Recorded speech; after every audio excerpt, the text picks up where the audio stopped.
This is Chris Potatoes. Like, subscribe to TNW Wrestling on YouTube, subscribe to my other channel, Word of Chris, and subscribe to this channel, Chris Potatoes, and follow me on Twitter, Instagram, and both my TikToks. I'll be down there in the description box.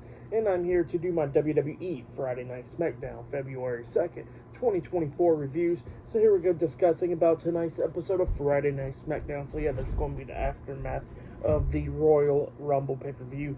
So yeah, first off, before we actually talk about the big segment that kicked off the show, really, we gotta talk about a few things. So yeah, they showed the video packages of what happened at the Rumble and all that stuff, from the Women's Rumble all the way up to the Men's Rumble and all that stuff, the winners and all that. And then we see the undisputed WWE Universal Champion Roman Reigns, Jimmy Uso, Solo Sikoa, and Paul Heyman, the Bloodline, arriving. Not only that, we see Cody Rhodes arriving, and we see Damage Control arriving. So yeah, we see everybody arriving, and apparently Cody Rhodes will make his announcement of who he'll choose to be facing at WrestleMania, and same for Bayley. So yeah, we're going to see those tonight. But yeah, we kick off the show with the United States Champion, Logan Paul. Logan Paul comes out there, and he says how great he is and all that stuff, and then he was talking about how he retained his United States Championship at the Royal Rumble, and that he is the greatest of all time, and all that stuff. And then all of a sudden, Kevin Owens comes out there, and Owens, wants to fight him pretty much, challenge him for the United States Championship. And Logan Paul tells him, like, hey, even though, here, I'll give you some credit, like, you beat me up way more than Floyd Mayweather did and all that stuff. But he said he still won at the end of the night, and Kevin Owens lost. And Kevin Owens was talking about, like, you know what, yeah, you did win, but you won by disqualification, and congratulations to the referee and all that stuff for paying attention and all that. You can call it for the disqualification, but he says he still wants that rematch against Logan Paul because he had him beat, really. And Logan Paul was like, don't be mad at me because, I worked way more smarter than you did. And Owens gets in the ring, and Logan Paul says that you stink and all that, and he said he's going to take a shower. Kevin Owens said, I took a shower in Prime, and Logan Paul was like, apparently was the best one or whatever. So yeah, that's what Logan Paul was talking about. And Logan Paul was saying that that he should go back there in the locker room and all that stuff and look for a worthy competitor for his title. And Kevin Owens needs to focus more on the match, but he says that he can stay on commentary and talk some smack about Kevin Owens, do what he always does best and all that, since he's that damn good. So yeah, that's what Logan Paul was talking about. And yeah, he was talking about how he never gets hurt and all that stuff. But yeah, pretty good stuff. Decent promo from Logan Paul. He was messing up a few times, but he's getting better and better. But he's doing okay now, a little bit better. But yeah, then Austin Theory comes out there, because up next we're gonna be seeing Austin Theory versus Kevin Owens one-on-one up next. So yeah, I'll see you guys later until the next thing that happens on Friday Night SmackDown. See you guys later. Until then. So the next thing that happened on Friday Night SmackDown, we get to the first match of the night. It was Kevin Owens versus Austin Theory with Grayson Waller at ringside. The United States Champion Logan Paul was on commentary for this match. And I forgot to mention that Wade Barrett is moved to SmackDown, so it's Wade Barrett and Corey Graves on commentary now. I forgot to mention that, but there you go. So yeah, we get to the first match of the night, and this match was a pretty damn good match. Austin Theory was trying to do everything that he can do to try to take out Kevin Owens, like hitting that nice neck breaker at one point. And then at one point, we see Theory hit that tilt-a-whirl powerbomb type move onto Kevin Owens, and only got a 2 count out of it, like Kevin Owens barely kicked out at 2.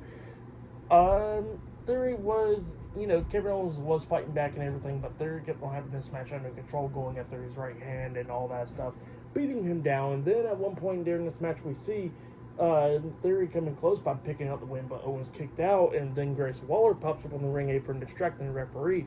And while Grayson Waller was doing that, Logan Paul passes over Austin Theory a pair of brass knuckles, but then we see Kevin Owens super kick Theory, and then he takes the brass knuckles. Logan Paul gets on the ring apron trying to tell the referee, like, hey, Kevin Owens got the brass knuckles, but the referee's distracted by Logan Paul this time. And then we see Grayson Waller pop up on the ring apron again. He gets punched in the face with the brass knuckles, getting knocked off the apron. And then Theory tries to roll up Owens, but Owens rolls back through, punching Theory in the face, and then he pins him for the 1, 2, 3. So yeah, Kevin Owens defeated Austin Theory tonight, and they won one match. That's what happened. great match, though. I'll give that match 3 stars. That's why I'll give it a pretty damn good match between Austin Theory and Kevin Owens. I really liked it. It was a good one. So, yeah, that's what happened there. Pretty good stuff. But then, after the match ended, Kevin Owens quickly rolled out the ring and chased after Logan Paul, but Logan Paul quickly jumped over the barricade, running through the crowd. So, yeah, that's what happened there. But then, after that, there was some big news right here. So, we see Nick Aldis' locker room door, and they showed what happened at the Rumble and all that stuff with Naomi returning. And Naomi came out of Nick Aldis' office, and she had a SmackDown contract. So, yeah, she's officially signed to SmackDown. And we see Bianca Belair, Mia Yim, and Shotzi clapping and congratulating her and all that stuff. But then, behind Naomi, we see Tiffany Stratton, and Tiffany Stratton says, "Where's my applause?" and all that. I signed a contract to SmackDown. So, yeah, Tiffany Stratton's on SmackDown, which is a big deal. And, Tiffany Stratton actually gets up in Bianca's face, talking about, like, I'll beat the hell out of the baddest girl here and all that stuff. But then all of a sudden slaps the hell out of me again and quickly ran off. And then we see Nick Aldis quickly coming out the locker room, out the office, and he stops them all. And me and was like, "You want to make this match, right?" And Nick Aldis is like, "Yeah." So it looks like later on tonight we're going to be seeing Tiffany Stratton versus Mia Yim one-on-one, which will be pretty good.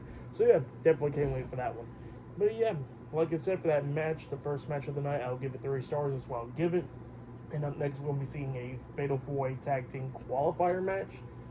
Pretty Deadly versus the LWO versus Legado del Fantasma versus Pete Dunne and Tyler Bates. So yeah, that match is up next. But yeah, I'll see you guys later until the next thing that happens on Friday Night SmackDown. See you guys later. Until then. So the next thing to happen on Friday night SmackDown, before we talk about the next match of the night, we gotta talk about a few segments. So yeah, we see Bianca Belair talking to Nick Aldis backstage, and she was wondering what she can do to try to get a women's title match against Io Sky at WrestleMania, since it looked like Bayley would be challenging Rhea Ripley for the title. And speaking about Rhea Ripley, we did see her arrive into the arena, so yeah, she is there. But yeah, that's what Bianca Belair was asking Nick Aldis, and then while she was in the middle of talking to Nick Aldis, we see Logan Paul come up, and Logan Paul kept on cutting him off and stuff, and he says, like, "Look, your conversation ended. That was my conversation." And yeah, that's what Logan Paul was telling Bianca, and then Bianca cut him off, and then Logan was like, "Look, stop interrupting my conversation." And he was asking Nick Aldis for real challengers and all that stuff for the United States Championship and not Kevin Owens, and then Bianca cuts him off again, and then Logan Paul was like, "Look, Nick Aldis, you need to control your people around here. Like, you gotta take right about your top stars and all that stuff." And he walks away. So yeah, that's why they're a pretty funny segment. But yeah, then we get to the next match of the night. It was a Fatal 4-Way Tag Team match, and we see like a promo package. Well, not promo package. Something like, I don't know how to explain. Like what they usually do on NXT, like little movie clips in a way, with Santos Escobar, with Legado del Fantasma welcoming Elektra Lopez back to Legado and all that stuff, and somehow they need to win for the fathers and all that and destroy the LWO. So yeah, stuff like that. But then we get to the match. It was Pete Dunne and Tyler Bate versus Kit Wilson and Elton Prince, Pretty Deadly, versus Joaquin Wilde and Cruz del Toro, with Zelina Vega at ringside the LWO versus Humberto and Angel, with Elektra Lopez at ringside Legado del Fantasma. So yeah, it was a Fatal 4-Way Tag Team qualifying match. So yeah, winner of this match will be facing whoever wins the Fatal 4-Way Tag Team qualifier match on Raw, and then they'll be facing off each other in the number 1 contenders match, and all that stuff. So yeah, that's what we get.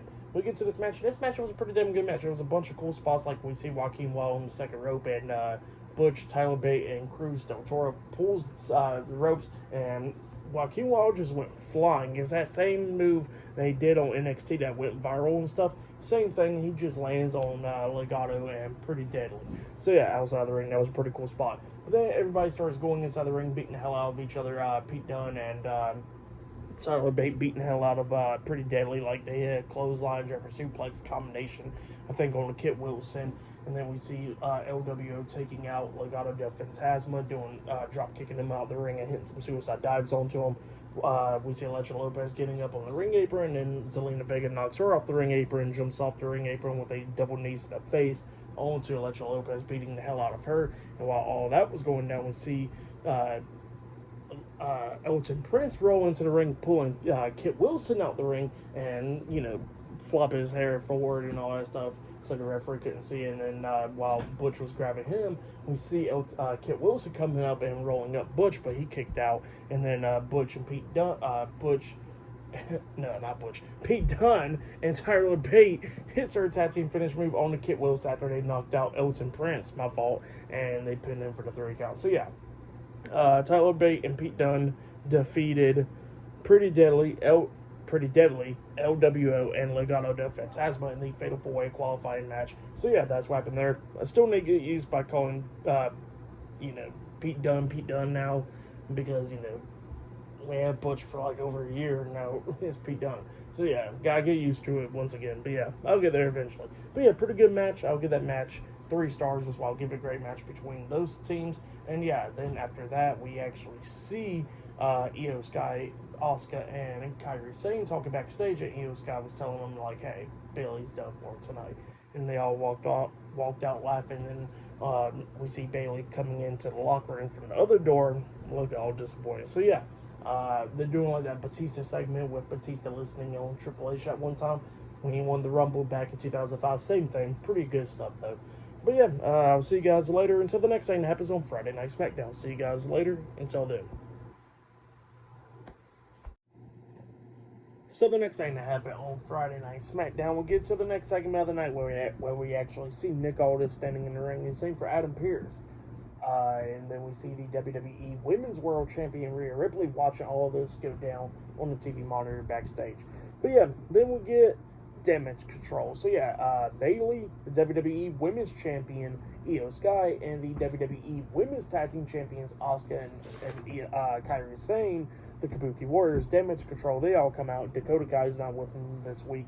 And yeah, Bayley and them gets in the ring, and then we see Bayley talking. While she was talking, we actually see Io Sky, Asuka, and Kairi Sane like huddle up, talking to each other, but not on the mic or anything, just talking to each other. And Bayley was talking about how that she won the Royal Rumble, and she is so grateful for all that stuff. And she says that she didn't win all her matches all by herself, that it was to help with Damage Control because it was all friends and all that stuff. And yeah, then she says that she can go to WrestleMania and challenge Rhea Ripley for the WWE Women's World Championship, or she can go a different route. And then she was talking about friends and all that stuff, how she always thought that Damage Control was friends and all that stuff. And then she turns around staring at Io Sky, and then she starts speaking in Japanese, and Io Sky and all of them surprised. She goes like, oh yeah, I've been learning Japanese because I know y'all be talking a lot of crap behind my back. So yeah, that's what she started saying. But then all of a sudden, while she was face to face with Io Sky, Asuka and Kairi Sane attacks Bayley from behind, beating her down and all that stuff, throws her to the corner, just stomping on her and everything. And while they wasn't paying attention, Bayley grabs like a metal pipe from a lead pipe from right there at the ring and pulls it and puts it right there, laying on it pretty much. And then that's when Asuka and Kairi Sane grabs her, and then she starts beating the hell out of them with the pipe. And then Io Sky turns around about to hit Bayley with the title, but Bayley had the pipe as well, and she stops her tracks, and Io Sky quickly walks out the ring. And then that's when Bayley grabs the mic once again. She goes like, well, at WrestleMania, I choose you, Io. So yeah, it looks like at WrestleMania is now official. Io Sky versus Bayley one-on-one for the WWE Women's Championship. So yeah, going to be a great match, I know for sure. But yeah, pretty good segment. I like this segment. It was a great segment. Probably going to be segment of the night right here. But yeah, we still got the other segment with Roman Reigns and Cody Rhodes later on tonight as well. So we won't be seeing from that. But yeah, up next we'll be seeing Bobby Lashley and the Street Profits versus the Final Testament up next in a 6-man tag team match. So yeah, I'll see you guys later. Until then. So the next thing that happened on Friday Night SmackDown was supposed to be a 6-man tag team match. It was going to be Bobby Lashley and Angelo Dawkins and Montez Ford, the Street Profits, versus Karrion Kross, Razor, Akam and Razor, the Final Testament, with Paul Ellering and Scarlett at ringside. So it was supposed to be a 6-man tag team match, but that did not happen because the Final Testament gets into the ring, and then Bobby Lashley and the Street Profits comes down, and they get in the ring as well, and they start brawling with them. we see Angelo Dawkins knocking Razor out the ring, and then Akam got kicked upside the head by Montez Ford. The Street Profits is going at it with the Authors of Pain outside the ring, and we see Angelo Dawkins hit that nice shoulder block, I think on Razor, taking him down, which was insane. And then we see Bobby Lashley try to lock on the Hurt Lock onto Karrion Kross, but then Scarlett jumps on his back, raking him by the eyes and stuff. But then all of a sudden we see B-Fab come out of nowhere, pulling Scarlett off of Bobby Lashley, taking her down, and then hitting a big boot onto Scarlett, knocking her out of the ring. And then Bobby Lashley is surprised about all that, and then B-Fab pushes Bobby Lashley, and Karrion Kross comes up trying to hit a clothesline onto him, but he gets hit with a spear by Lashley, getting knocked out, and that's what happened there. B-Fab, Bobby Lashley, and Street Profits stand. It's all pretty good segment, push on the speed, I like this. So B-Fab has officially joined forces with Bobby Lashley and the Street Profits. But pretty good stuff. But then after that, we see Nick Aldis backstage, and you guys Braun Breaker in there trying to sign him to a contract for SmackDown. But then Adam Pearce comes up and he says, "Hey, I got a good offer for you on Raw." And we see Braun Breaker look at Nick Aldis, and he goes like, "Look, I'm gonna hold on to this, but I'm gonna have to go look at the offer on Raw." So that's what he says, and he walks out, and then Nick Aldis is pissed off about what Adam Pearce just did, and then Jay Cargill comes up, and she says, "What, you want to talk to me, Nick?" And then Nick looks at Adam Pearce, and he says, "Get out." So Adam Pearce walks out, and Nick Aldis starts talking to Jay Cargill. So we don't know what they said, but that's what's happening there. But next it'll be Tiffany Stratton versus Mia Yim one-on-one on SmackDown. So it'll be Tiffany Stratton's SmackDown debut up next. So I'll see you guys later. Until then. So the next thing that happened on Friday Night SmackDown, we get to the next match of the night. It was Tiffany Stratton versus Mia Yim one-on-one. This is Tiffany Stratton's SmackDown debut, in-ring debut, and it was a pretty damn good match. Mia Yim, as soon as the bell rung, quickly hit a drop kick on the Tiffany Stratton, took control of this match in the very beginning. But Stratton kept on coming back at the ending at one point. At one point, we actually see Stratton hit a Alabama slam onto Mia Yim, and then she pins Mia for the 1-2. Yim kicks out at 2, and then Tiffany Stratton picks her back up, but then Mia Yim hits like a peg leg kick onto Tiffany Stratton, laying her out.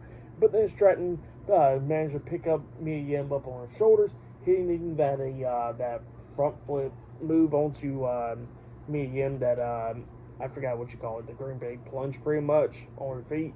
And then she hits the prettiest moonsault ever onto Mia Yim, and then she pins her for the 1-2-3. So Tiffany Stratton defeated Mia Yim tonight in a one-on-one match. That's what happened. Pretty good showcase for Tiffany Stratton tonight on Friday Night SmackDown. It was a good match. I'll give that match 2.5 stars. That's why I'll give it. Like I said, great showcase to showcase Tiffany Stratton on SmackDown in her first ever SmackDown match. So pretty good debut for Stratton right there. But then we see Cody Rhodes walking backstage, because up next we're going to be seeing who he'll be facing at WrestleMania. He'll be making that decision up next, if he'll either face Seth Rollins for the World Heavyweight Championship or Roman Reigns for the undisputed WWE Universal Championship at WrestleMania. So Cody Rhodes will be making that decision up next on SmackDown. So we're going to be seeing what he has to say up next. So I'll see you guys later. Until the next thing that happens on Friday Night SmackDown. See you guys later. Until then. So the next thing that happened on Friday Night SmackDown, we get to the last segment of the night, where this segment went very freaking good in the beginning to fucking stupid at the end. Alright, here we go. I better stop cussing before I get demonetized for this video. But alright, here we go, discussing about the last segment. So we get to the undisputed WWE Universal Champion, Roman Reigns. He comes out there with Solo Sikoa, Jimmy Uso, and Paul Heyman, the Bloodline. So Roman Reigns comes in there, and what I mean by this segment was good in the very beginning, I mean, it was pretty damn good. I really liked it from the beginning, Where Roman Reigns comes out and just straight up buried Seth Rollins. He says, well, before we start talking about Cody Rhodes, let's go ahead and talk about Seth Rollins. So he just buries the hell out of Seth right there, talking about, like, how Seth was pretty much talking about the title and stuff, how it's just the Hollywood title, and he got the workhorse title and all that. He says, well, whose title means more in the company, mine or Seth's? Because last time he said he checked, everybody that's been facing Seth for the world title is people that he beat, so that's a secondary title compared to his. So yeah, that's what Roman was talking about. Like, literally, that's pretty much what it is when you put it together. Like, Roman beat Jay competes for the title. He beat Sammy competes for the title. He beat Drew competes for the title. Literally, every single body that Roman done beat is competing for the world title because they can't beat Roman. So that's what Roman straight up says. And then Roman was talking about like how Seth took a shot at his part-time deal, and he says, well, work smarter, not harder, because which one would you rather do? Would you become a part-timer and make a lot of damn good money, or would you like to work your ass off but be broken down within 3 months with a title and stuff, and with a broken back and all that stuff, and make Seth Rollins money for not that much? So yeah, that's what Roman Reigns is saying. He says, come on now, people, like, be smart. Which one would you rather choose now? The Tribal Chief money or Seth Rollins money? So yeah, Roman Reigns is throwing up some damn good points right there, and yeah, like, you can't really argue with that, you know? But then also, he calls out Cody Rhodes. Cody Rhodes comes out there, and Cody, he comes in there and he starts cutting a pretty damn good promo, and he looks at Roman and he goes like, I would like to have this ring, you know, just to ourselves. And Roman was like, okay, and he tells Jimmy and Solo to get out the ring. Well, yeah, Cody Rhodes starts talking, and he says, well, I agree with Seth Rollins on so many things, but I just don't agree with him on one thing, and that's calling that title the Hollywood title, because it isn't. He says that the great likes of Bruno Sammartino, Hulk Hogan held that title, and now that name is Roman Reigns. And he says that even his father, you know, held on for it for a few seconds until it got taken out of his hands in Madison Square Garden. So yeah, that's what Cody Rhodes is talking about. But then the damn worst part came up. Cody says that he is not going to be facing Roman Reigns at WrestleMania. And then all of a sudden, The Rock comes out. The Rock gets into the ring. He shakes Cody Rhodes' hand. Cody Rhodes walks out. Rock is having a stare down with Roman Reigns face to face. Now look, I don't got an issue with Roman Reigns versus The Rock at WrestleMania. I don't. But let's be honest, like, Cody Rhodes versus Roman Reigns should happen this year. It should be Cody Rhodes' moment. So let's be honest, it should be Cody Rhodes' moment this year, but instead, The Rock is coming in to take that spot. Now, like I said, I don't got an issue with Rock versus Roman, but that should be happening at next year's WrestleMania, not this year's. But it's happening this year. And it looks like Cody Rhodes will be facing Seth Rollins. I'm taking a guess that this plan has been changed because, you know, CM Punk got injured, so Punk can't be competing against Rollins. So it's going to be Rollins versus Punk, Cody versus Roman. But now the plans has changed to, it looks like it's going to be Cody versus Seth and Roman versus Rock. So that means we're going to probably have a whole nother year of Roman holding the titles. So yeah, he's going to damn sure beat Hulk Hogan's reign for damn sure. And you know what? You might as well throw in here that he's going to beat Bruno Sammartino's reigns too. Both of his reigns. So yeah, we're going to see. We're definitely going to get Roman Reigns for a few more years now, it looks like. But yeah, that's what happened there. Rock versus Roman at WrestleMania. Great shit. But yeah, terrible segment. Like, SmackDown was on a high, really, where Damage Control, like, that was the best segment of the night. Damage Control, like, they did so damn great. And match of the night, I'll probably say it was Kevin Owens versus Austin Theory. It was great to see Tiffany Stratton debut on SmackDown and a lot of other stuff. But this segment has just throw SmackDown hella down. Like, I'm not even gonna lie. Like, just because of this segment, I'm giving SmackDown 6.5 stars. Actually, I'll give it 7 stars. Because, like, there was some good stuff on the show. But this segment alone, it irritates the hell out of me, you know? Like, what the fuck? But yeah, that was SmackDown. Like, subscribe to TNW Wrestling on YouTube, subscribe to my other channel, Word of Chris, subscribe to this channel, Chris Videos, and follow me on Twitter, Instagram, and both of my TikToks. I'll be down there in the description box. And I'll see you guys later for tomorrow night's AEW Collision reviews and NXT Vengeance Days reviews this Sunday. Look out for all that. See you guys later.